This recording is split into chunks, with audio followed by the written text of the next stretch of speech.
On my 70th birthday, my husband walked into the restaurant with another woman on his arm, smiled at our children, and told me he was finally choosing happiness. I want you to sit with that sentence for a moment, because I need you to understand something before we go any further.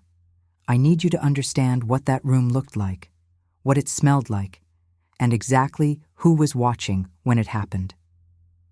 The restaurant was called Whitmore & Sons.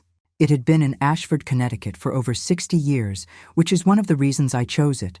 It reminded me of permanence, of things that lasted, the kind of place with white tablecloths that get ironed twice, with waiters who know your name before you sit down, with candles that burn slow and warm and make everyone look younger than they are. My daughter-in-law, Patricia, had handled the reservations. I remember thinking that was kind of her. I remember thinking she was making an effort. The private dining room held about 30 people. There were flowers on the table, white roses and pale blue hydrangeas, because my granddaughter June had told them those were my favorites. There was a banner on the far wall that said, "Happy 70th, Eleanor," in elegant gold letters. My grandchildren had made it themselves, and I could see where little Thomas had pressed his palm in gold paint beside the letter E, my youngest grandchild, 5 years old, the most honest person in the room, as it turned out. There were 12 adults seated at the main table: my son, Richard, his wife, Patricia, my daughter, Carol, her husband, James, 3 of our oldest friends, Barbara and Harold Fenton, and my college roommate from 48 years ago, Dorothy Chen, my sister Miriam, her husband Frank, and 2 empty chairs, one for me and one for my husband of 43 years. His name was Robert Allen Whitfield. He was 69 years old, and he was 40 minutes late. I had been smiling for 40 minutes. Not because I felt like smiling, but because you do that, don't you? When you've spent 43 years learning to carry discomfort gracefully, smiling in the face of embarrassment becomes second nature. It becomes automatic. Richard kept looking at his phone. Patricia kept refilling everyone's water glasses when they were already full. Carol was the only one who met my eyes, and when she did, hers slid away so quickly that I felt the cold before I could name it. Something was wrong. I had known something was wrong for several weeks, but I want to tell you about that later, because right now I want you to be in that room with me. I want you to be sitting at the head of that long table with the white tablecloth and the candles and the banner with the golden letters. I want you to be wearing the blue dress you bought specifically for this evening, a cornflower blue crepe, knee-length, with pearl buttons down the front. And I want you to have your hair done, and your hands folded in your lap, and your smile on your face, perfectly fixed, perfectly still. And then I want you to watch the door open. It opened slowly. The way doors open in dreams, with a kind of weighted inevitability, as though the world on the other side of that door has already happened, and you're only just catching up to it. Robert walked in first. He was wearing his best charcoal suit, the Italian one he'd bought 2 years ago in New York. His silver hair was freshly cut. He smelled, I would later learn, of a cologne I didn't recognize, because it had been a gift from her. He was smiling.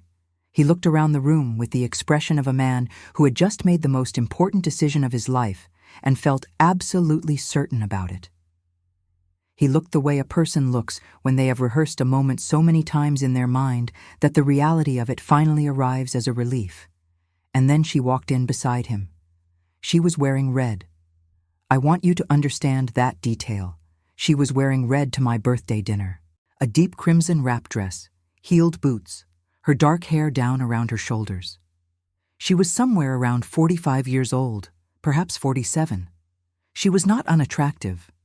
She was holding his arm the way women hold arms in old movies, with both hands, fingers laced around his elbow, pressed close in a way that left no ambiguity.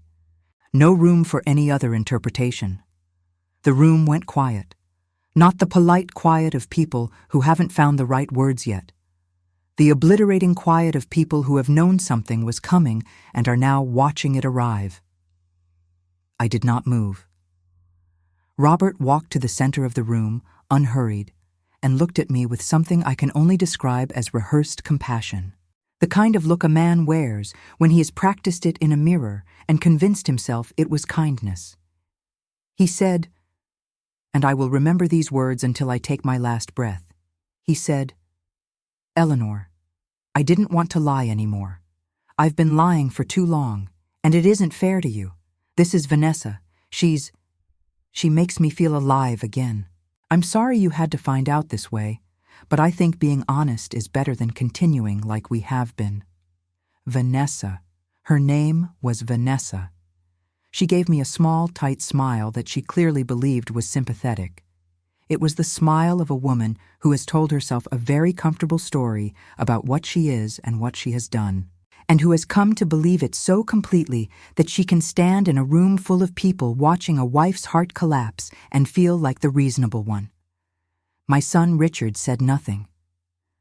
My daughter-in-law Patricia looked at the table. My daughter Carol made a small sound, almost a word, not quite, and then swallowed it.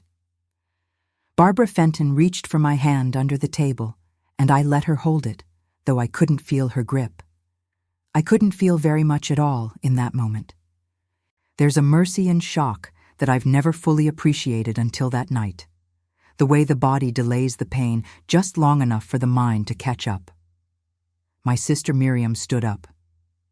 But before she could say anything, Robert, my husband, my partner of 43 years, the man who had held me while I cried at my mother's funeral, the man I had nursed through 2 knee surgeries and 1 bout of pneumonia that had frightened us both, that man reached into the interior pocket of his Italian charcoal suit jacket and pulled out a folded white envelope. He placed it on the table beside my birthday cake. The cake had 70 candles on it. They hadn't been lit yet. "That needs to be signed," he said almost gently. "There's no reason for this to be difficult. My lawyer says it's fair. I hope you'll see it that way too." I looked at the envelope. I looked at my birthday cake. I looked at the gold banner that said, "Happy 70th, Eleanor." And then I looked at my husband. My soon-to-be former husband, though he didn't fully understand what that meant yet. And I picked up my champagne glass very slowly, very deliberately, and I said, "Then let me give you your birthday gift too, Robert." He smiled. It was a confused smile, but he smiled, because he still believed, in that moment, that I was about to crumble. He had spent 43 years watching me carry every impossible thing with grace, and he had mistaken my grace for weakness. He had mistaken my silence for surrender. He had mistaken my patience for a woman who had nothing left. But sitting in that purse beside my feet, underneath the table with the white tablecloth, was my own white envelope. And what was in it was going to change everything. Let me tell you who I was before I tell you who I became. I was born Eleanor Margaret Hartley in August of 1954 in a small town in western Connecticut called Litchfield. My father was a civil engineer. My mother was a school teacher who stopped teaching when she married, because that was simply what women of her generation did in towns like ours. She was brilliant, far more brilliant than the world ever asked her to be, and she poured all of that intelligence and energy into making our home a place of warmth and order and beauty. I watched her do it for 30 years, and then, God forgive me, I did the same thing, not because I was forced to. I want to be honest about that. No one held a gun to my head. I chose it because I loved Robert, because I believed in our family, and because I was raised to understand that love was a thing you built with your hands over decades, not a feeling you chased like a kite in the wind. I had studied English literature at UConn. I graduated in 1976 with a degree that I had been told, in various politely crushing ways, was not terribly practical. But I loved it. I loved the way stories organized the chaos of being alive into something you could hold and examine. I had planned, at one point, to teach, or to write, or to edit, one of those careers that lived in the neighborhood of words. But then I met Robert at a party in Hartford in the spring of 1977. He was handsome. He was funny. He had the kind of confidence that fills a room without shouting. He was finishing his MBA and had a plan, a real plan, detailed and specific. And there is something deeply appealing when you're 22 years old about a man who has already thought 10 years ahead. We married in 1980. Richard was born in 1982. Carol in 1985. We had a third child, a boy we named Daniel, who lived for 11 days in 1988. That grief is the kind I have never found the right words for, even after all my years with books. It changed us both. I think, in retrospect, it changed Robert in ways that neither of us understood at the time. Closed something in him that had been open, made him reach outward for things he could control, because the loss of Daniel had shown him how little control any of us actually have. But I am not here to explain Robert's psychology. I leave that to him and whatever therapist he may or may not eventually see. What I want you to understand is the life we built. Robert started an insurance brokerage firm in 1984. I kept the house, raised the children, managed every school meeting and pediatric appointment and extracurricular schedule with the precision of an air traffic controller. When the business struggled in the early 90s, I went back to work, part-time at first, then full-time, managing the administrative offices of a dental group in Farmington. The money I earned paid for Richard's junior year of high school tuition at a private school, Carol's first semester of college, and the repair of the roof on the house after a February ice storm turned it into a waterfall. Robert never acknowledged that. Not once, not directly. Men of his generation, from the part of Connecticut where he'd grown up, had a complicated relationship with the concept of a wife contributing materially to the household. He thanked me by bringing home flowers sometimes, by not complaining when dinner was 30 minutes late, by calling it helping when I worked, as though I were assisting some larger enterprise that belonged entirely to him. I did not correct this. I am telling you this not to vilify him, not entirely, but to be honest about how a person can live inside a small injustice for so long that they eventually stop seeing it as an injustice and start calling it their life. My life was a good one, by most measures. By the time I turned 65, Robert's firm was doing well. We had a beautiful 4-bedroom house in West Hartford with a garden I'd spent 15 years cultivating. Roses along the back fence, a Japanese maple that turned the color of fire every October, a small flagstone terrace where I drank my morning coffee and watched the birds. We had 2 children who seemed healthy and reasonably happy. We had 4 grandchildren who were, without question or condition, the brightest things in my world. We had a life. And then, in December of 2022, I was diagnosed with a cardiac arrhythmia that required immediate surgery. I spent 11 days in Hartford Hospital. Robert came every day at first. By the 4th day, he was coming in the mornings and leaving by lunch. By the 7th day, he was sending the nurse with messages instead of coming himself. By the 9th day, my daughter Carol had driven up from Providence to sit with me, and she held my hand during the hardest night, the one where my heart kept stuttering and the monitors kept alarming, and I lay there in the blue hospital dark, thinking, so this is how it ends. But it didn't end. I survived.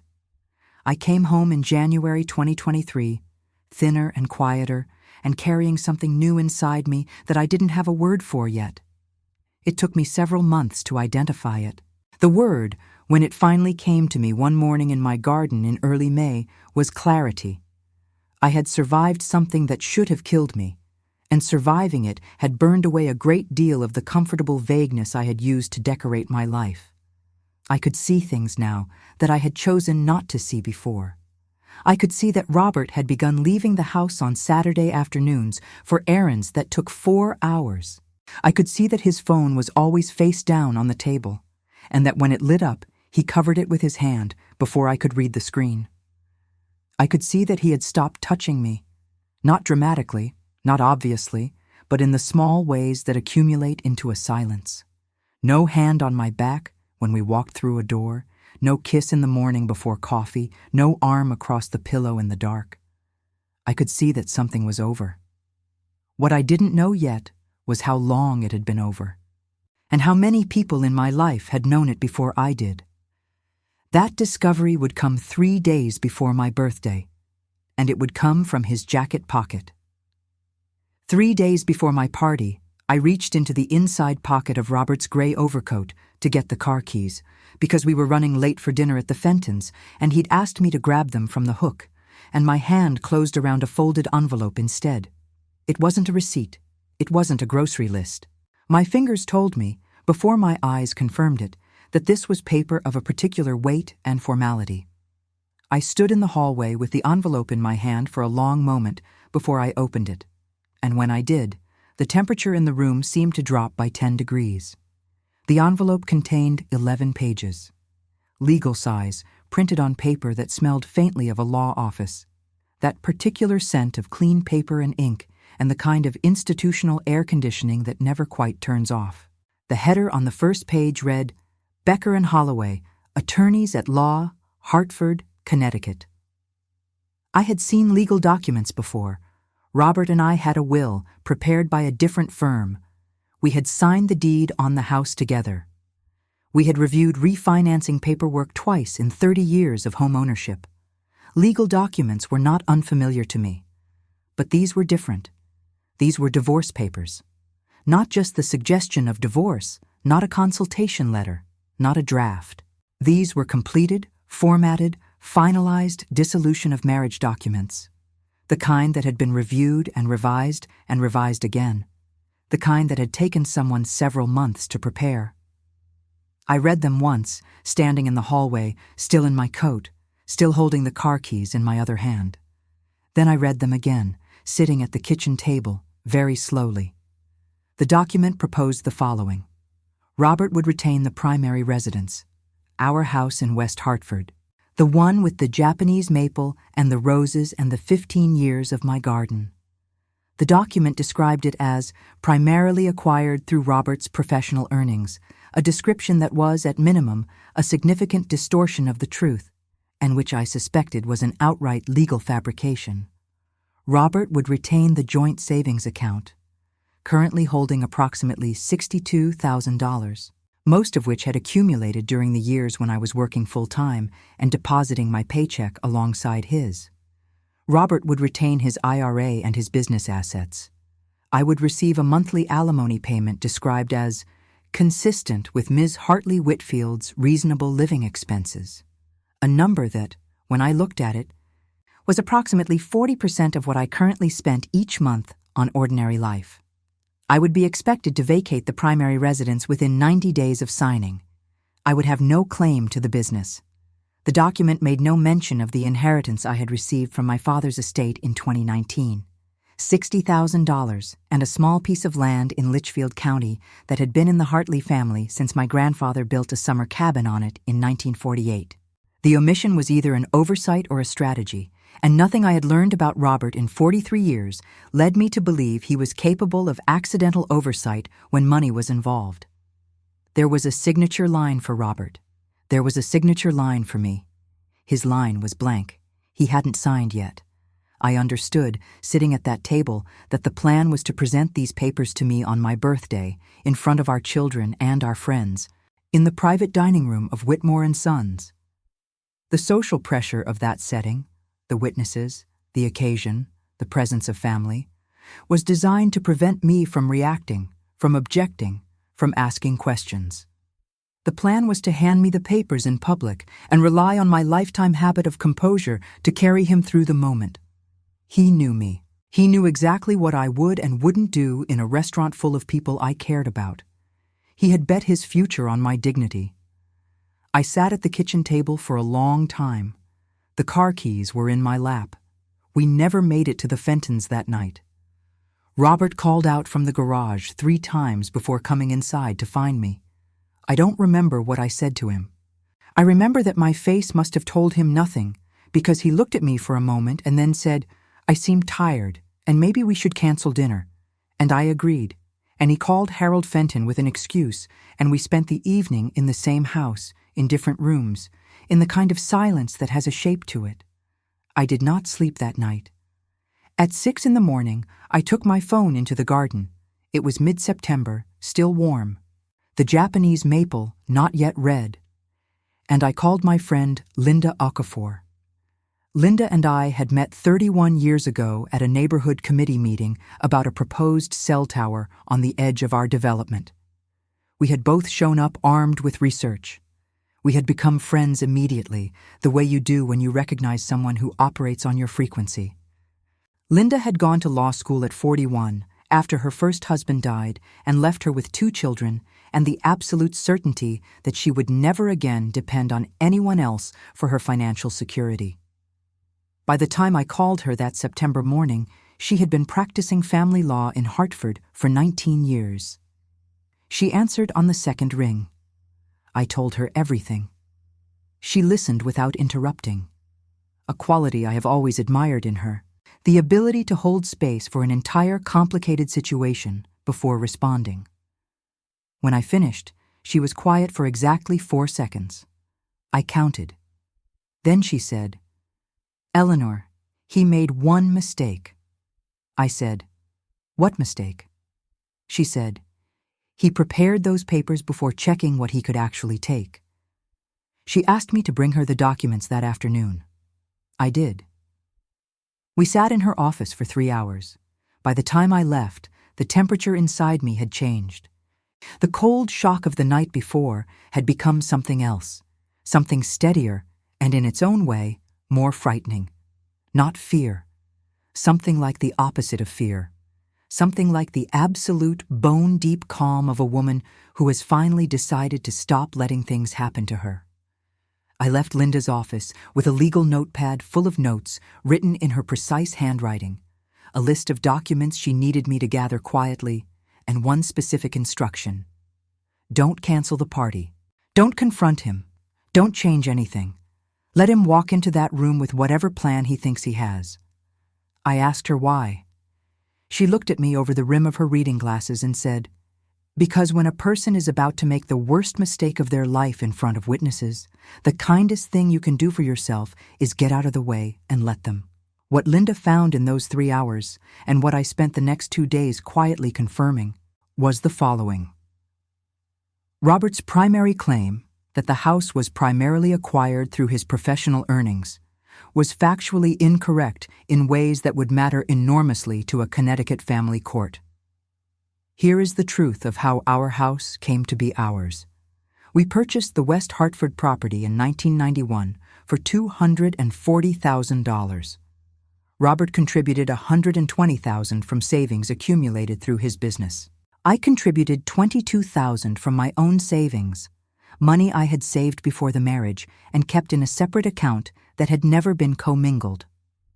My father contributed $40,000 as a gift, documented in a letter he had written and signed and had notarized because he was, like me, the kind of person who kept records. The remaining $58,000 came from a joint mortgage that we had paid together for the subsequent 30 years, with my employment income contributing to those payments for at least 22 of those years. The house was now worth, according to a current market assessment Linda had quietly requested, approximately $1,040,000. Robert's claim on it was not nothing, but it was not everything. More importantly, there was another layer. My father's estate, when he passed in 2019, had included a piece of land in Litchfield County, 4.3 acres on a hillside above a lake, with the old summer cabin my grandfather had built in 1948. My father had left it to me specifically, not to Robert and me jointly. The deed was in my name alone. The land had been assessed at approximately $210,000 in 2023, partly because a small development near the lake had raised property values in the area considerably. Robert's divorce papers had not mentioned this property at all. I am not a lawyer, but I had sat with Linda long enough to understand that the omission was not accidental. There are 2 ways a person leaves something off a document: carelessness or strategy. Robert was not careless with money. He had therefore, I concluded, decided to handle the Litchfield property in some other way, perhaps by claiming I had agreed to relinquish it, perhaps by arguing it had been implicitly absorbed into the marital estate, perhaps by counting on me not knowing what to ask for. He had assumed, in other words, that I didn't know what I had. He had spent 43 years watching me manage a household budget and had concluded from that evidence that I was financially unsophisticated. This is a mistake that men of a certain temperament make about women of a certain patience, and I say this without bitterness, but with considerable precision. They see a woman who chooses not to fight about money as a woman who doesn't understand it. The two things are not the same. There was more. The joint savings account, the $62,000, had, according to Linda's review of the statements I pulled from our online banking that afternoon, been moved. Over the preceding 4 months, Robert had made a series of withdrawals and transfers, each small enough to avoid automatic banking alerts that had cumulatively reduced the account balance from $62,000 to approximately $41,000. The remaining $21,000 had gone somewhere. Linda had a very good guess about where. She pulled out a second legal pad and began writing names and numbers. Then she looked up at me and said, "Eleanor, I want you to understand something. What he's done with that account may constitute financial abuse under Connecticut statute. That is not a minor distinction. It changes what you're entitled to ask for." I said I understood. She said, "I also want to ask you something personal. Not as your lawyer, as your friend." I said, "Ask." She said, "Do you want this to be quiet, or do you want it to be correct?" I thought about that for a moment. Then I said, "I want it to be both. But if I have to choose, I choose correct." She nodded. She said, "Then here's what we do." What we did, in the 3 days between my discovery and the birthday party, was the following. Linda filed a preliminary motion in family court establishing my interest in the marital estate, specifically the house, which had the legal effect of freezing the property against unilateral sale or transfer. This was entirely within my rights as a co-owner of record, and it required no notification to Robert. I removed my name from the joint savings account and opened a new individual account at a different bank, into which I transferred the $41,000 that remained. This was also legal, as both names were on the account and either party could initiate transfers. Linda contacted a private investigator she had worked with many times, a quiet, efficient woman named Sandra, who wore excellent shoes and left no fingerprints, metaphorically speaking, who confirmed within 48 hours that Robert had been paying for a lease on a condominium in a complex in Glastonbury. The condo had been rented in his name for approximately 7 months.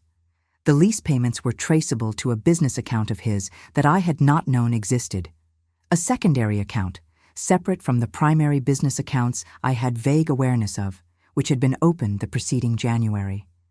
Sandra also confirmed that Vanessa, her last name was Vanessa Kern, and she was 46 years old, a divorced real estate agent with 2 adult children, had been introduced to Robert's son, Richard, approximately 4 months ago. Richard knew her name. He had met her at least twice. My son had met her. My son had said nothing to me. I will come back to Richard. But first, let me tell you about the envelope in my purse. Because while Robert was carrying an envelope for me, 11 pages proposing to dismantle 43 years of my life, Linda had prepared one for me to carry in return. Mine was thinner. Only 3 pages. But it contained something Robert had not considered in all his planning. It contained proof that I already knew, and that I had already acted. "Let him give you his papers," Linda had said. "Then give him yours. What's in your envelope isn't a counteroffer, it's a disclosure. It shows him that every move he planned to make has already been answered." She paused. "And then you let him do the math." I put the envelope in my purse on the evening of my birthday. I did my hair. I put on my cornflower blue dress with the pearl buttons. I drove myself to Whitmore and Sons because Robert had said he would meet me there. He was already running late by the time I arrived. I sat down. I arranged the napkin in my lap. I smiled at my grandchildren. I held little Thomas's painted hand for a moment and told him his palm print on the banner was the best part of the decoration, which was true. I drank 1 glass of champagne. And then the door opened. Let me go back inside that room. Because I've been describing it from the outside, the fact of it, the mechanics of it, and I want you to understand what it felt like to be inside it, from the inside. I have told you about the white tablecloths and the gold banner and the roses. Let me tell you about the smaller things. The bread basket in the center of the table, untouched because everyone was waiting for Robert before eating. The way my sister Miriam was holding her water glass with both hands, a habit she has when she's nervous, a thing I noticed and catalogued and did not understand until later. The way my daughter Carol sat to my left with her chair angled very slightly away from the table, as though preparing to stand, as though she had already rehearsed what came next. My grandchildren were there. Richard's children, Thomas who was 5 and Hannah who was 8, and Carol's children, Lily who was 12 and Sam who was 10. They were at a smaller round table to one side, with coloring books and a shared plate of bread and butter that Hannah was supervising with great maternal authority. Thomas had already gotten butter on his good shirt. His normalcy, his absolute innocent unconcern for everything that was about to happen, was the most heartbreaking thing in the room. I watched them for a while. I thought, whatever comes next, they are why you will be fine. Then the door opened. Robert entered, and the room reorganized itself around him, the way rooms always had. He had always had that quality, that gravitational pull that makes people automatically look, automatically track. He stood in the doorway for a moment, and I saw Vanessa's fingers on his arm, and I saw his hand come up briefly to cover hers, and the gesture was so intimate and so confident and so completely rehearsed that I felt a cold, clarifying fury move through me like water. Not a hot fury, not the kind that makes you throw things, the cold kind, the kind that makes you very, very still.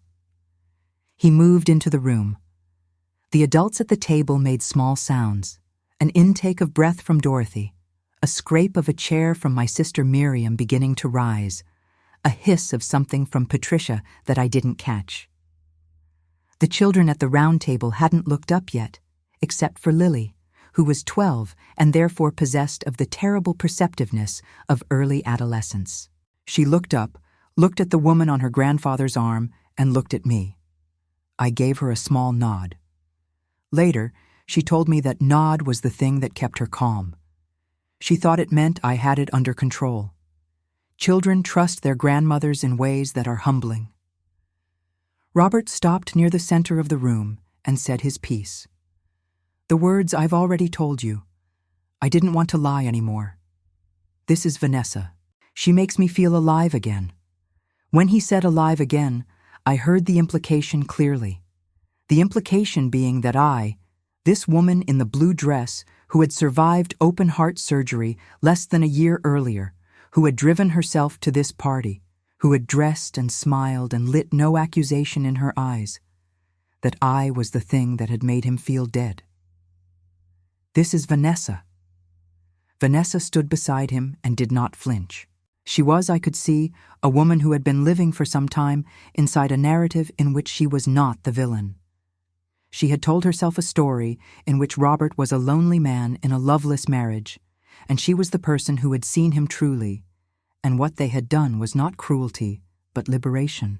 I recognize the narrative because it is very old and very common, and it requires the woman being replaced to be made into a ghost, flat, cold, absent, present only as an obstacle. She had agreed to come to my birthday party. I want you to sit with that for a moment, too.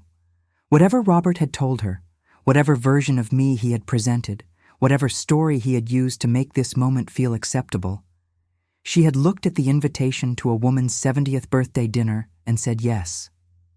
She had put on the red dress and gotten in the car and come to watch my husband end our marriage in front of our family. That tells you something. I'm still not entirely sure what it tells me about her. I've thought about it many times.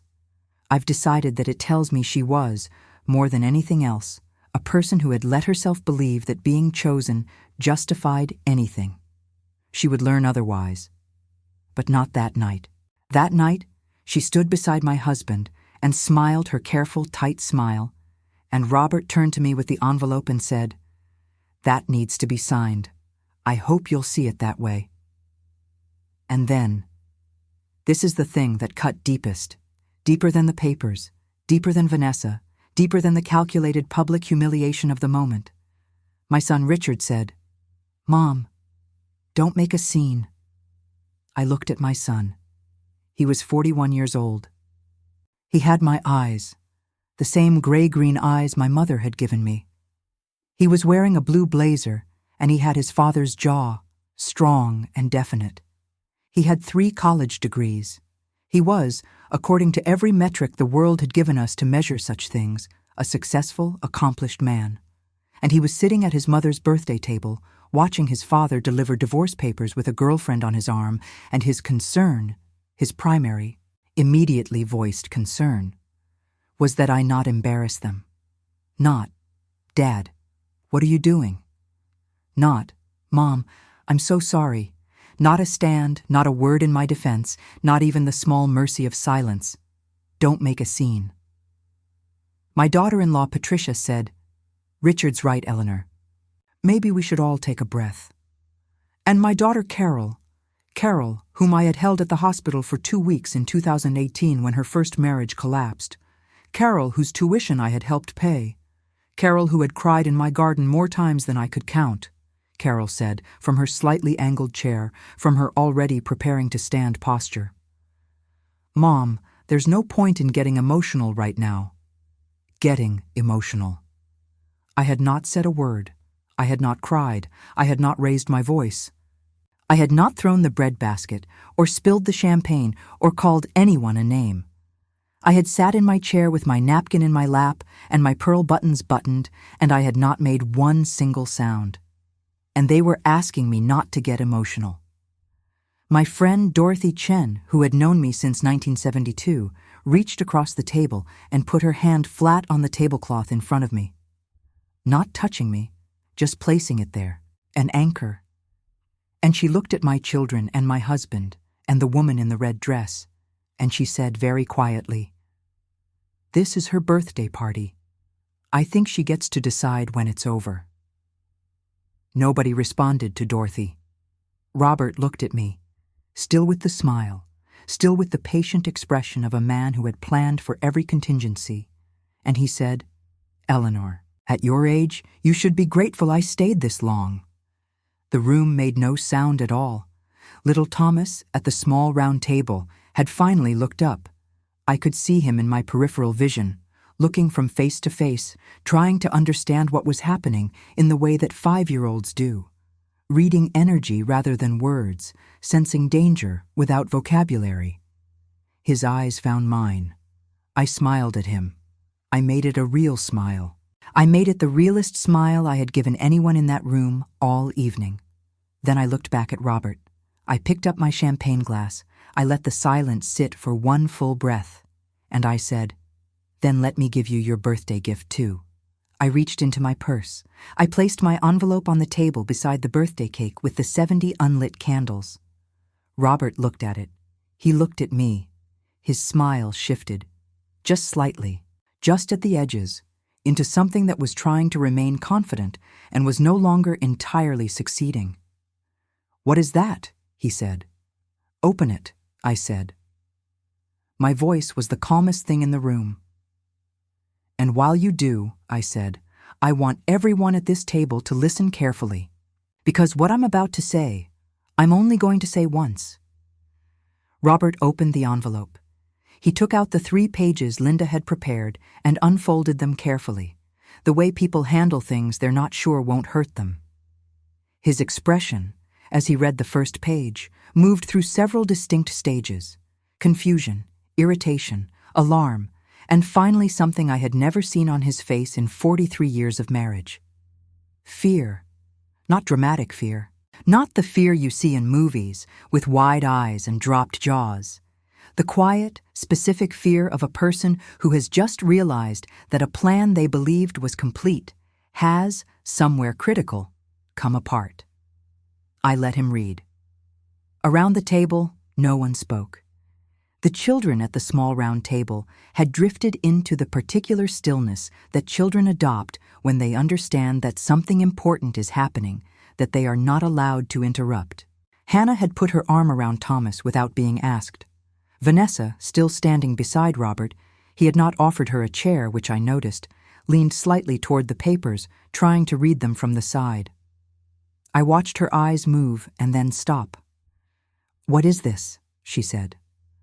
Robert didn't answer her. I said, "I'll explain what it is." And then, in the calmest voice I had in me, I began. I said, "Robert, I want to tell you some things, not to fight with you. Not to make a scene as our children seem concerned about, but because I think you've built your plan on a set of assumptions that aren't accurate, and I think you deserve to know that before you say anything else in front of these people." I paused. "I found your papers 3 days ago, in your coat pocket." He went very still. "I called Linda Okafor the next morning. You remember Linda? She's been my friend for 31 years. She's also been a family law attorney for 19 of those years, and she reviewed your documents that same afternoon." Patricia made a small sound. I did not look at her. "Linda found several things worth discussing. The first is that the house in West Hartford cannot be transferred or sold without my agreement, because a preliminary motion was filed with the family court 3 days ago establishing my co-ownership interest. The property is now frozen pending any further proceedings. Your attorney at Becker and Holloway, yes, I know their name, would have received notification this morning. I'm surprised they haven't called you." Robert's jaw moved. "The second thing," I said, "is that the joint savings account, the one the papers described as part of the marital estate, no longer contains $62,000. It contains approximately $400 because the $41,000 that remained after your 4-month withdrawal program was transferred to an account in my name 3 days ago. That's an account your lawyer doesn't know about yet, but they will." Vanessa said, "Robert?" He held up one hand. "The third thing," I continued, "is the Litchfield property, my father's land, the 4.3 acres above the lake that has been in the Hartley family since 1948. Your papers didn't mention it. I assume because you planned to address it separately, or because you hoped I'd forgotten it existed. The current assessed value is $210,000. It is in my name alone, documented by a notarized deed, and it is not part of the marital estate under Connecticut law. Linda will be filing a formal declaration of separate property next week." I took a breath. "The fourth thing is the condo in Glastonbury." Something happened to Robert's face. It happened very quickly, and it was the most honest thing I had seen from him in a very long time. "You've been paying for it for 7 months, from a business account I didn't know existed. The payments are traceable. Linda has a colleague who specializes in forensic accounting. I've already retained him." Vanessa took a step backward. It was a small step, barely perceptible, but it was the step of a person who is beginning to understand that the ground they're standing on is not quite what they were told it was. "And the fifth thing," I said, "which I want everyone at this table to hear very clearly, is this." I looked at Vanessa directly, for the first time since she'd walked in. I want to be accurate about what I felt in that moment, looking at her. People, when they hear this story, expect me to feel rage or contempt, or the kind of cold superiority that makes a person feel powerful in a moment of confrontation. What I actually felt was something much simpler. I felt sorry for her, not in a condescending way, not in a way that diminished her, but in the way you feel sorry for someone who has made a very large bet on very incomplete information and whose life is about to become significantly more complicated than they planned. I said, "Vanessa, I don't know what Robert has told you about our marriage, about our finances, about what he has and who he is. Whatever it was, I would encourage you to get independent legal advice before making any decisions based on it. That is not a threat. It is genuinely the most useful thing I can offer you tonight." She stared at me. I looked back at my husband. I said, "You didn't replace me, Robert. You only removed yourself from everything I built." The room was absolutely silent. My champagne glass was empty. I set it down with the precise, deliberate care of a woman who has been told her whole life that she is too emotional and has spent that entire life proving the opposite. Then I looked at my children. "I would like," I said, "to light the candles on my birthday cake now." Nobody moved for a moment. Then Dorothy reached for the matches that were sitting in a small holder beside the cake, and she lit them, every single one. And when the room filled with the warm, wavering light of 70 candles, I looked at my grandchildren, who were watching me with the intensity that children reserve for moments they know they will remember when they're grown. I made a wish, and I blew them out. What I have told you so far is the story as most people who have heard it understand it: the birthday, the husband, the papers, the revelation. But there is a layer beneath all of that, and it is the layer that took the longest to grieve, and the one that still, even now, 3 years later, wakes me occasionally in the early morning and sits with me in the dark. My son knew. Richard knew about Vanessa. He had met her 4 months before my birthday, not by accident. Robert had introduced them deliberately, had brought Richard into the plan, or at least had led him into the edges of it, in the way that men sometimes do with sons when they want validation and need an ally they believe will naturally take their side. I learned this gradually over the weeks and months after the party. The first indication was small. It came from my daughter-in-law, Patricia, who called me 8 days after the birthday, crying in a way that told me she was releasing pressure she'd been holding for much longer than 8 days. She told me, between apologies and qualifications and the kind of recursive self-interruption that people do when they're saying something that implicates their own silence, that Richard had known about Vanessa since June. 4 months. He had known for 4 months. He had spent 4 months sitting across from me at Sunday dinners and school events and Christmas planning conversations and the birthday discussions where we'd chosen the restaurant and debated the guest list, and he had known. He had known and said nothing. When I asked Patricia why she was telling me now, she said, "Because I didn't know what he was going to do at the party. I thought your father-in-law was going to tell you privately, in advance, not in front of everyone. I didn't know about the papers until that night." She was crying harder. "I'm so sorry, Eleanor. I should have said something. I didn't know how to." I believed her, in the sense that I believed she was telling the truth. I was less certain about what her truth meant, exactly. Because I didn't know how to tell you, and I chose not to tell you, are not, despite how similar they sound, the same sentence. I thanked her. I told her I appreciated the call.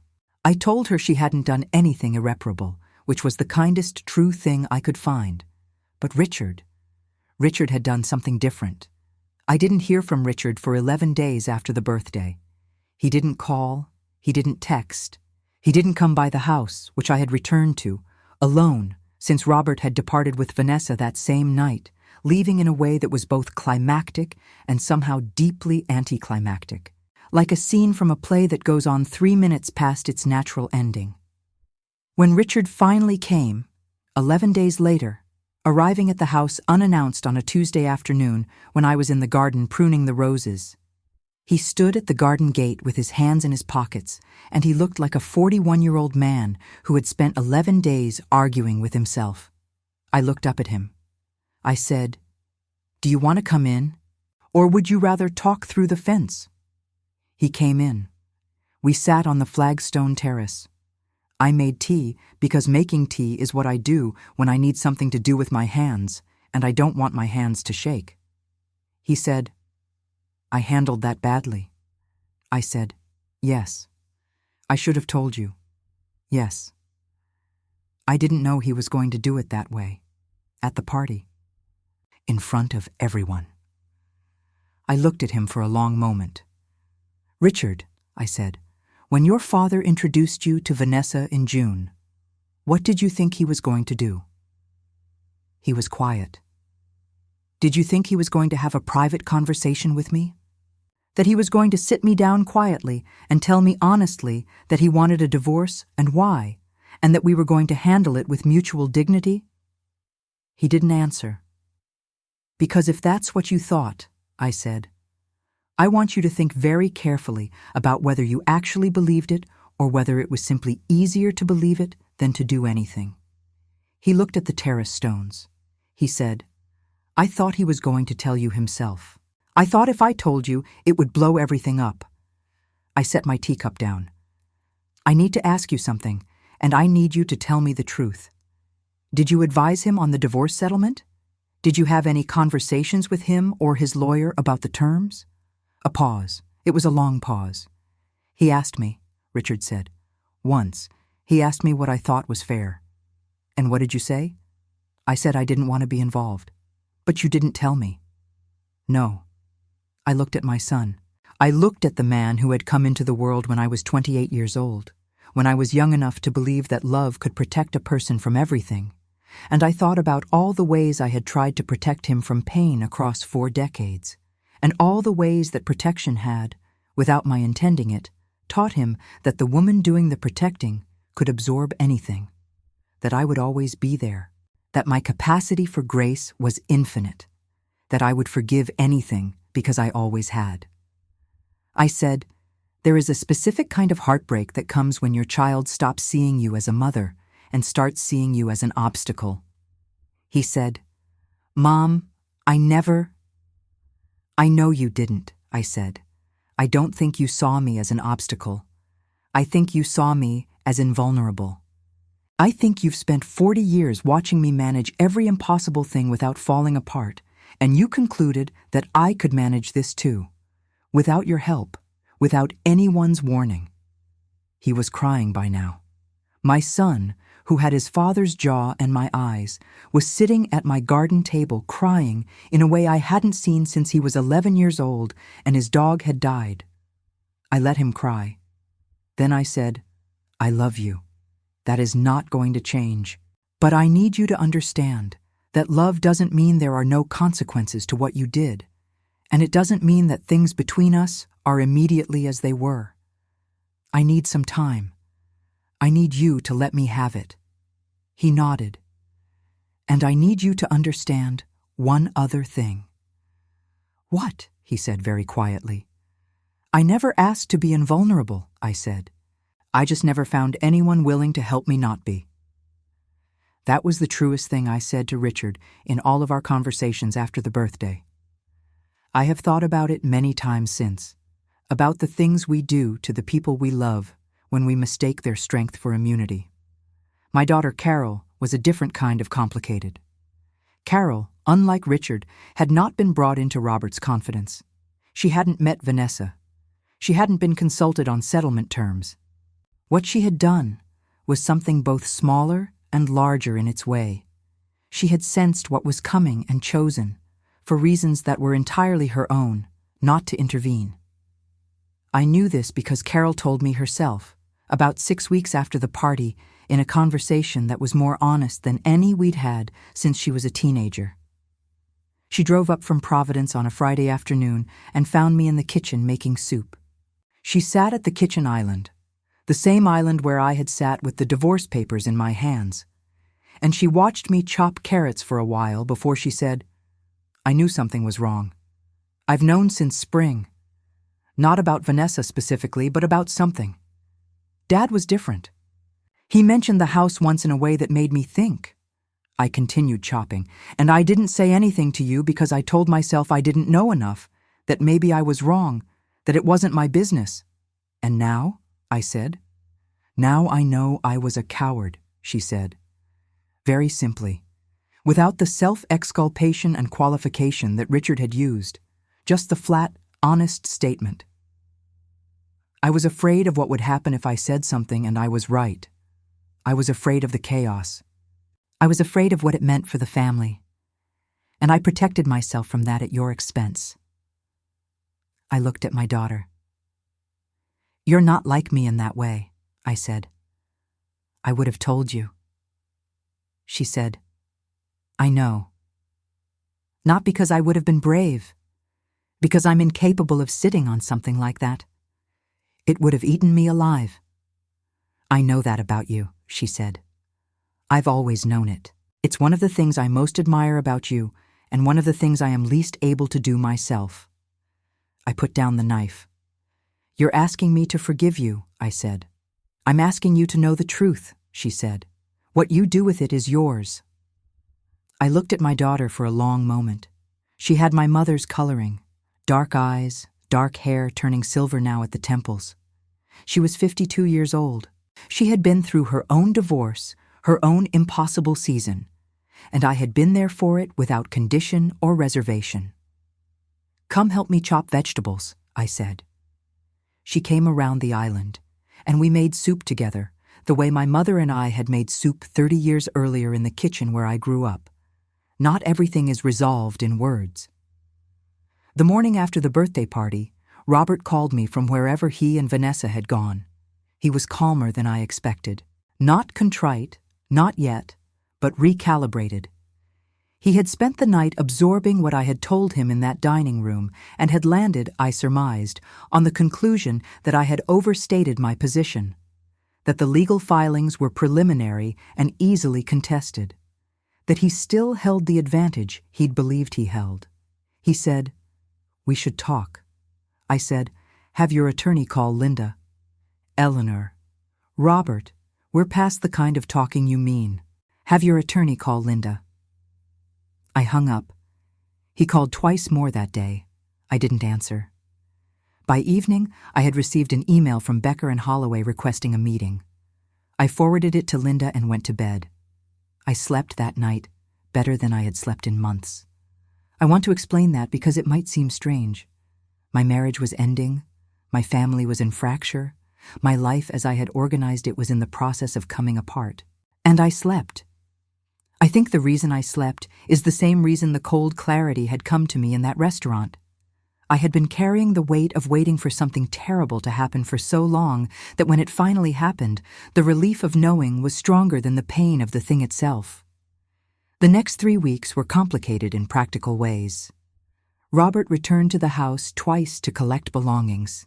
Both times, Linda's paralegal was present as a witness, per Linda's specific instruction. He took his clothes, his golf clubs, the framed photos from his office, and, in an act that I found oddly significant, the bread maker we had received as a wedding gift 43 years ago and used perhaps 4 times. He left the garden. He left the Japanese maple. He left the roses and the terrace and the 30 years of accumulated life that filled the house in ways that had nothing to do with money. I think he may not have understood, until that moment, that he had built less of the life than he thought. His attorney at Becker and Holloway made 3 attempts to negotiate with Linda before concluding that the preliminary position Robert had adopted, that he was entitled to the house and the primary assets, was not going to survive a Connecticut family court proceeding.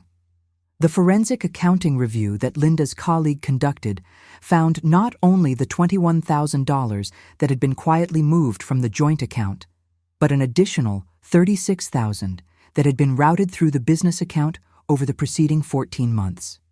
$36,000. Robert had been funding a separate life for over a year. The condo in Glastonbury, it turned out, was furnished. He had bought furniture for it. Not extravagant furniture, but real furniture. A bed, a dining table, a couch, kitchen things.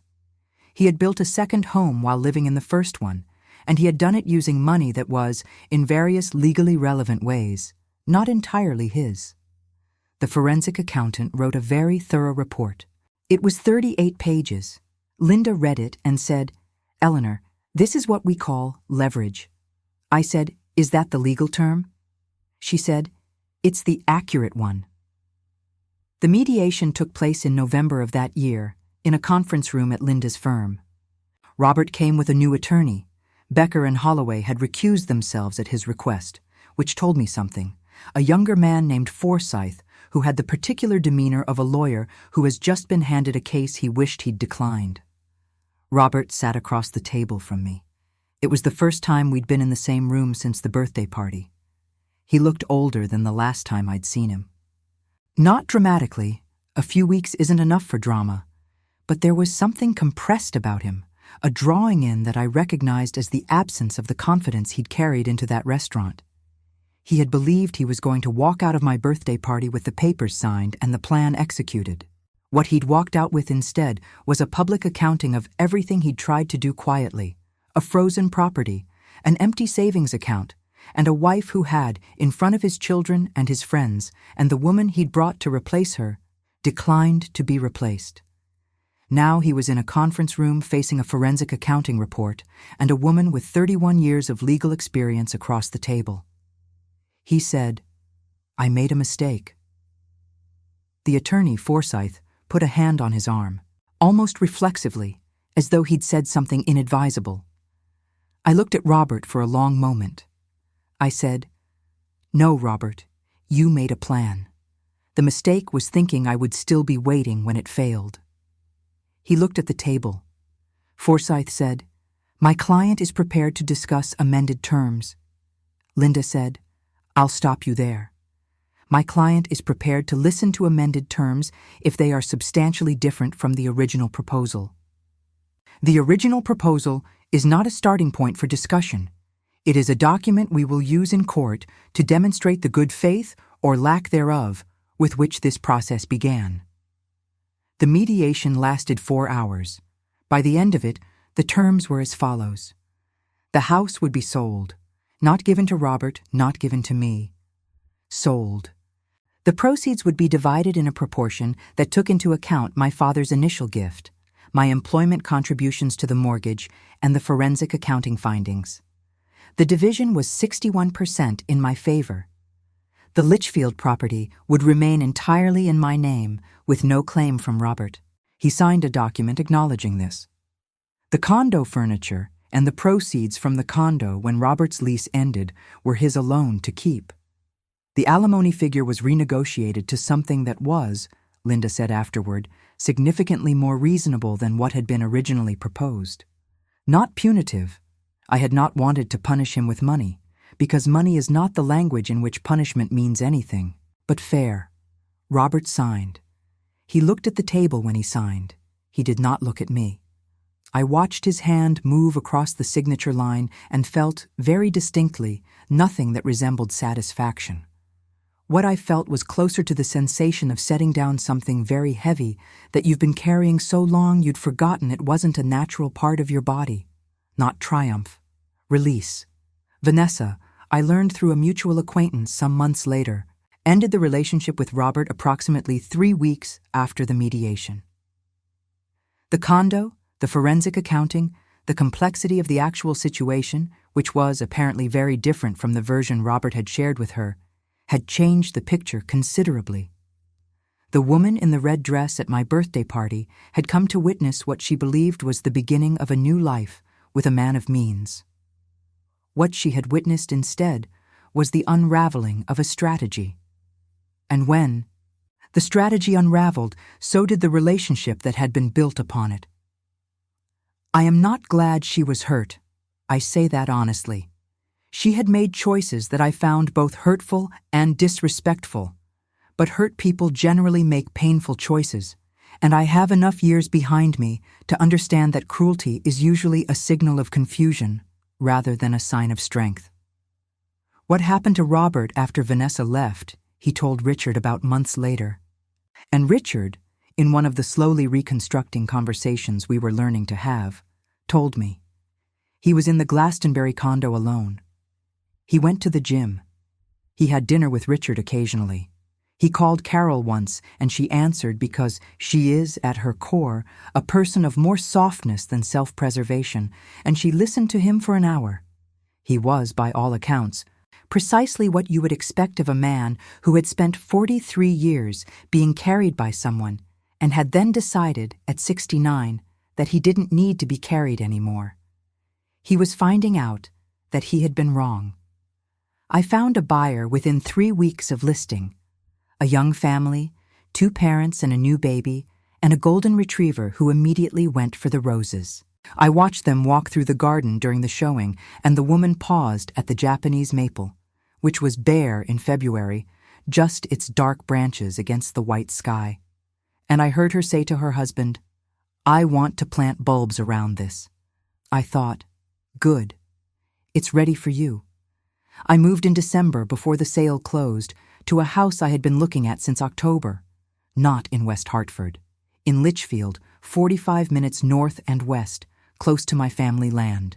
It was a smaller house, 2 bedrooms, a small kitchen, a screened porch that faced east over a meadow, and got the morning light in a way that made the whole space feel like something out of a painting.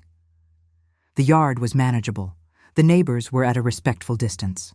I drove up alone the first weekend with my car loaded with boxes, and I spent 2 days putting things away in a silence that was not lonely. That distinction matters. There is lonely silence and there is peaceful silence, and after 43 years of the particular noise of a marriage, not the good noise of real intimacy, but the background friction of 2 people living in the same space past the point of genuine connection, the silence of that house was profoundly, unexpectedly restful. I made my first pot of coffee in the new kitchen. I took it out to the screened porch. I watched the meadow in the early light, and I thought, so this is what it was supposed to feel like. I want to be honest with you. The first months were not uniformly peaceful. There were mornings where the quiet closed in, and what had felt like rest felt, suddenly, like emptiness. There were moments when I looked at the second chair on the porch, the one I had put there by instinct, in the habit of 43 years of having someone to sit with, and felt the specific grief of a life that has been so thoroughly rearranged that even its furniture requires rethinking. I am a woman who believes in honesty, and the honest thing is that grief and relief exist in the same space. They are not opposites. A thing can be both the right choice and the painful one, and anyone who tells you otherwise has not lived long enough. But here is what I found in those months. I found my days. This sounds small. It is not small. When you have organized your time around another person for 4 decades, you discover, when that organizing structure is gone, that you are left with something both terrifying and exhilarating. Your own hours, entirely your own, to fill with whatever is actually true about you. What I learned was true about me. I wake early, and I prefer it quiet. I did not realize for many years how much of my mornings had been organized around Robert's later schedule, his preference for breakfast at a particular time, the particular acoustics of a house built around someone else's rhythms. I liked to read in the afternoons, which I had done imperfectly for years, always with one ear cocked for the door, always slightly interrupted by something. And I like to read without interruption for as long as I want, which turns out to be quite long. I had not realized how much I missed reading. I called Dorothy Chen every Sunday morning. We talked for sometimes 2 hours. We talked about everything and nothing in the way that long friendships do, hopping between the philosophical and the domestic, between memory and the present, between grief and laughter. Dorothy told me once, about 3 months after the birthday, something I've returned to many times. She said, "You know what I've always admired about you, Eleanor?" I said, "I can't imagine." She said, "You've always known when something was actually over. Other people confuse hope with denial. You never have. You grieve things when they're done, not before. That's a rare quality." I thought about that for a long time. I think she was right, and I think the corollary to it is what I'd spent 43 years learning. That knowing something is over and being ready for it to be over are 2 different things, and that sometimes you have to let it end badly before you can let it end correctly. I began, in the spring, to paint, not ambitiously, not with the intention of showing anything or selling anything. I had taken a painting class once, 15 years earlier, at the Community Art Center in Farmington. I had liked it very much and had stopped when Richard had needed something, or Robert had needed something, or the calendar had simply run out of space. This is what happens to women's interests in a certain kind of life. They don't disappear, they recede, they wait. I bought a small set of watercolor supplies at a shop in Litchfield Village, and I began painting the meadow. I painted it in all its seasonal changes, from the brown January stillness to the extraordinary emerald urgency of late April to the high summer gold to the autumn copper. I painted it badly for several months, and then gradually less badly, and then, one morning, I finished something that made me set down my brush and sit quietly looking at it for a long time. And what I felt was the specific satisfaction of something made that is genuinely yours, not a birthday cake that someone else baked, not a party that someone else was supposed to show up for, something I had made.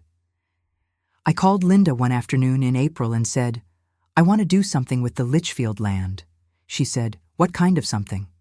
I said, "I've been thinking about the cabin. It's old but structurally sound. My cousin James had it inspected last fall. What if I had it renovated and used it for something? A retreat space for women. Older women who are going through transitions." Linda was quiet for a moment. Then she said, "Eleanor." "What? Are you becoming interesting in your 70s? I laughed. I had forgotten for a while that I could do that. The plan for the land is still developing. It is not yet a thing, only an idea, but it is an idea that is mine completely, shaped by no one else's preference or impatience or need. I have a notebook where I write things down about it. The notebook is half full. My granddaughter Lily, the 12-year-old who had watched me nod at her from across the birthday table and trusted that nod completely, came to visit me in March. I showed her the meadow and the cabin and my watercolor paintings. She is in the particular season of girlhood where everything is slightly embarrassing and deeply important, and she looked at the paintings for a long time and then said, with the seriousness of a person who means exactly what she says, "These are really good, Grandma." I have that moment saved somewhere in my chest where I keep the things that matter most. 6 months after my 70th birthday, that party became the night everyone in my family remembered for the wrong reason. For Robert, it became the night his plan failed.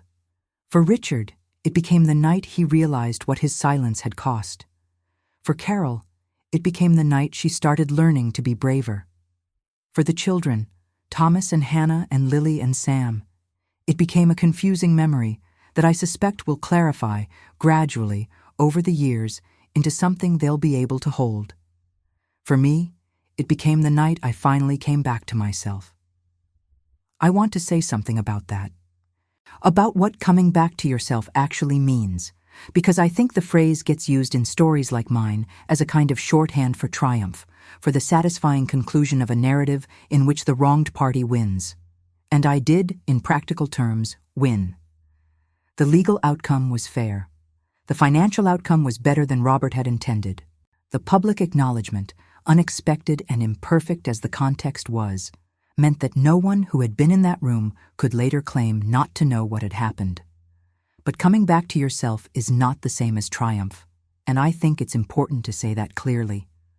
Coming back to yourself is slower and more complicated and less theatrical than any story can really convey. It happens in small increments over many months. It happens in the moment you realize you've planned a full day without consulting anyone else. It happens when you choose what to have for dinner without performing the internal negotiation of decades of marriage. It happens when you sit on your screened porch on a Tuesday morning with your coffee and your book, and you notice, with something like wonder, that the morning is simply yours. I think about my mother sometimes when I sit on that porch. My brilliant mother who set aside her own brightness to manage the warmth of our home, who did it with love and without complaint, and who I watched for 30 years before doing the same thing.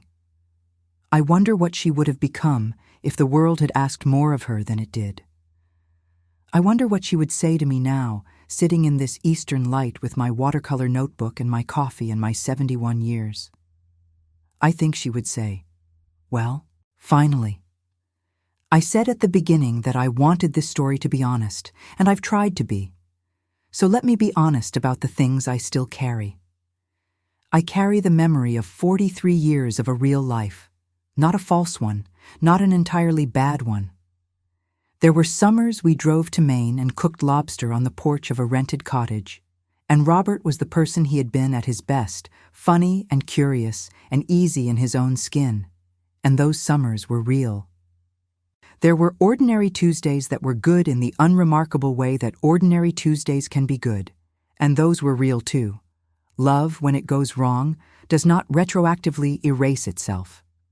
This is something movies rarely tell you, and it is one of the more complicated truths of being human. You grieve what was real even when the ending is the right one. I carry some grief about Richard. We are rebuilding, carefully and slowly. He is trying to be more honest. I am trying to be more patient with imperfect honesty. We have Sunday phone calls. He brought the children to visit me at the Litchfield house in May, and Thomas ran through the meadow with his arms out while Hannah organized everyone into a game I didn't fully understand, but played enthusiastically. Small, real things. Carol and I are closer than we have been in years, which is a gift I did not expect from this. She drove up 3 times over the winter, and we talked in ways that we hadn't talked since she was young, honestly, without the performance of a family that is pretending everything is fine. She is not yet the braver person she is learning to be, but she is trying, and I know what trying costs. I carry something else too, something harder to name. I carry the knowledge that I let things go on too long. I don't mean this as self-blame. I am done with self-blame. It was one of the first things I left at the door of the Litchfield house. I mean it as information. As a fact, I need to hold clearly so that I don't lose it again. I stayed in a marriage that had hollowed itself out for reasons that seemed, each individually, insufficient to act on. The children were young, then the children were in college, then there was the business, then there was Daniel's memory, then there was the cardiac surgery, and I kept choosing the continuity of what existed over the uncertainty of change. I was afraid, and I was good at managing fear through grace and patience and silent competence, which meant that the fear never quite forced my hand. I became very skilled at living in the house fear had built without acknowledging that fear was the architect. What I want to say to every woman who reads this or hears this and recognizes something in it: your patience is a virtue, and it is also, sometimes, a hiding place. Your grace is a gift, and it is also, sometimes, a way of accepting what should not be accepted. Knowing the difference between endurance and courage is the work of a lifetime. I am still doing it. At 71, I am still learning to tell the difference between choosing peace and choosing myself, and to understand that those two things are not always the same. But I am learning. And I am learning in my own house, with my own coffee and my own meadow and my own mornings. That is not nothing. That is, in fact, everything. I want to end with the moment I've thought about most in the 3 years since my birthday. Not the moment Robert walked in. Not the moment I placed the envelope on the table. Not the moment the candles were lit or the mediation papers were signed. The moment I keep returning to is smaller than any of those. It is the moment, just before Robert and Vanessa arrived at the party, when I was sitting alone at the head of the table with the white tablecloth and the banner and the unlit candles, and the room was full of people I loved with varying degrees of complexity, and I had the envelope in my purse, and I knew what was coming, and I had made every preparation that could be made, and in that moment I put my hand flat on the white tablecloth. I felt the cool, ironed linen under my palm, and I thought, "You're ready." Not because I wasn't afraid, but because I had finally decided that being afraid was not the same as being unprepared. He wanted my birthday to be the day I felt forgotten. Instead, it became the day I remembered who I was. And at 70, let me tell you something. Remembering who you are, after decades of slowly becoming someone else's backdrop, someone else's supporting character, someone else's justification for their own story, that is not a small thing. That is the whole thing. That is the birthday gift I gave myself, the one no one could take back. The one I keep unwrapping, even now, every morning on the porch with my coffee and my meadow and my 71 years of being very, very alive. Epilogue. A letter to anyone listening for every woman who has ever been asked to be smaller than she was. If you are listening to this story and you recognize something in it, not the specific details because everyone's details are their own, but the shape of it, the particular weight of a life organized around everyone else's needs, the specific exhaustion of smiling through decades of small surrenders, then I want to speak to you directly, not as a woman who has everything figured out. I am 71 years old, and I am very much still figuring things out. But as someone who stood at the edge of what I thought was the end of my story and discovered that it was, in fact, the beginning of the part I'd been building toward all along, here is what I know. Dignity is not the same as silence. I have been told, my whole life, that a dignified woman keeps her composure, doesn't make scenes, doesn't raise her voice. I believed this so thoroughly that I learned to confuse composure with acceptance. There is a composure that comes from genuine peace, and there is a composure that comes from decades of practice at pretending to be fine. Only you know which one you're wearing. There is a moment in every woman's life, sometimes many moments, where the dignified choice and the honest choice are the same choice, and that choice is to stop pretending. Not loudly, not cruelly, but clearly and without apology. I did not shout at Robert in that restaurant. I did not throw things or make accusations or let my voice break. But I told the truth, calmly, precisely, in front of everyone. And that, it turned out, was far more powerful than any display of emotion could have been. Silence that protects you is wisdom. Silence that allows you to be harmed is something else. Know the difference. The people who love you should not need to be protected from your honesty. If you have spent years calibrating what you say, editing your truth to make it more comfortable for the people around you, ask yourself, who benefits from that calibration? And what has it cost you?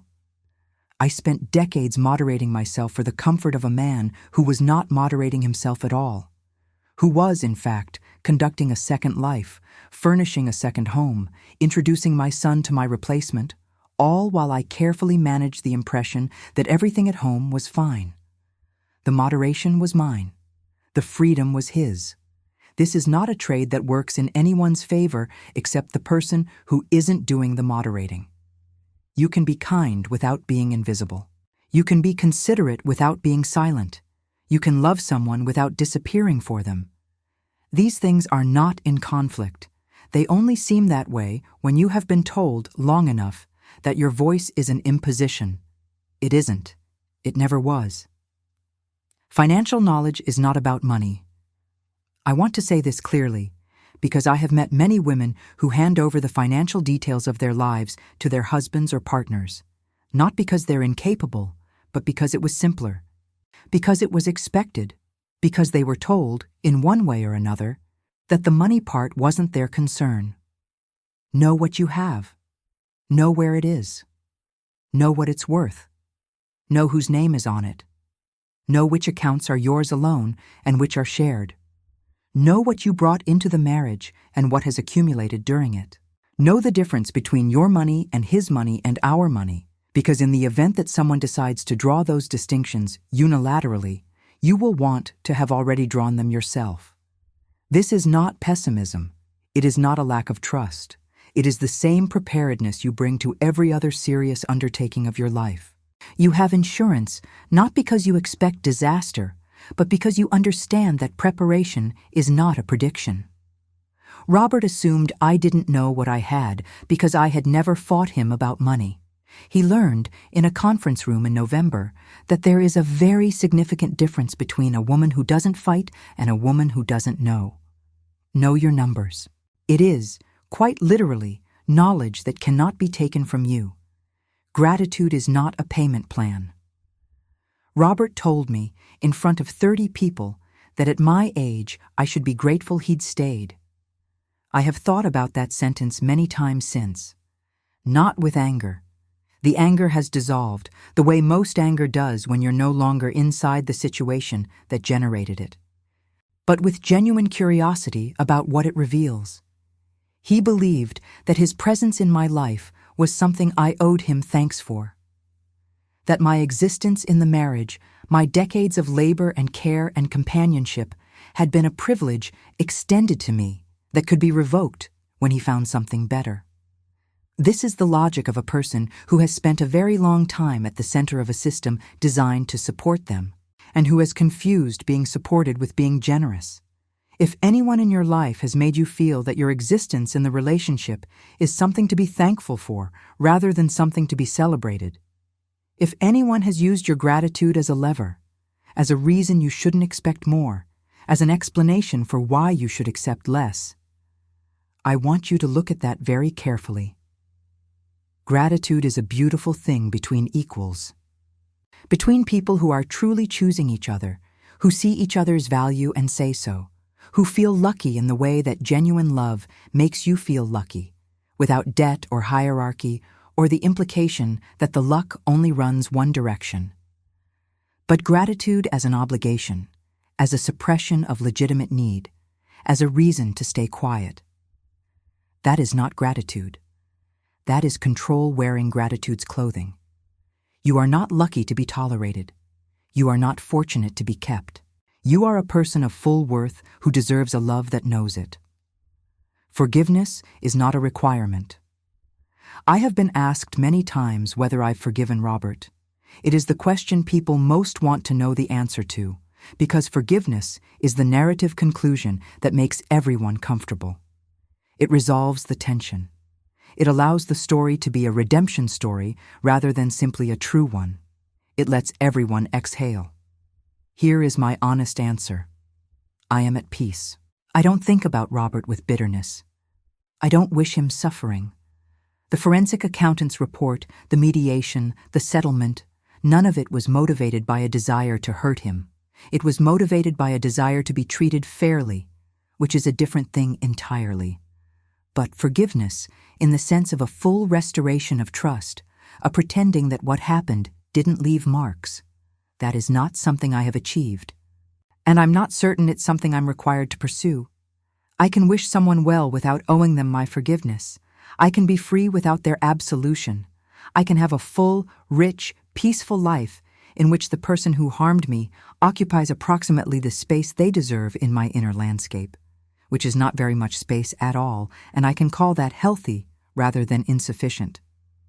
Forgiveness, when it comes, should come because it serves you, because carrying the weight of resentment has become heavier than the relief of setting it down, not because someone else needs it from you, not because the story doesn't make sense without it, not because you have been told that a good woman forgives.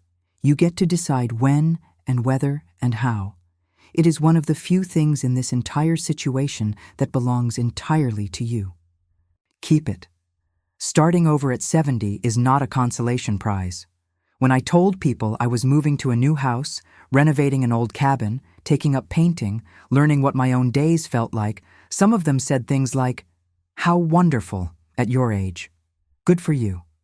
I understood what they meant. I even understood that they meant it kindly. But the implication, the gentle, well-intentioned implication, was that rebuilding a life in your 70s is impressive because the bar is low, or because the time is short, or because most people in the aftermath of such a betrayal simply manage to stay functional. I want to reject that framing entirely. Starting over at 70 is not remarkable because 70 is old. It is remarkable because starting over at any age, after any significant loss, requires a courage that is not comfortable or easy or clean, and that very few people manage without flinching. The years do not diminish the courage it takes to choose your own life over the familiar ruins of someone else's design for you. If you are 25 and rebuilding, you are remarkable. If you are 45 and rebuilding, you are remarkable. If you are 70 and rebuilding, you are remarkable.